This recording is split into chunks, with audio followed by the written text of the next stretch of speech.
বর্তমানে কলির যুগ। রাহু, শনি এরাই আমাদের অর্থ সম্পত্তি প্রদান করবে। আর আপনার রাহু যদি ঠিক থাকে না, তাহলে আর দেখতে হবে না, অর্থর বন্যা বয়ে যাবে।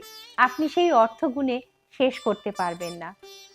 আপনি মনে করছেন যে হ্যাঁ, আমি আমার রাহু ঠিক রেখেছি, গোমের ধারণ করে আছি, তাহলেও কিন্তু আপনার রাহু ঠিক হবে না।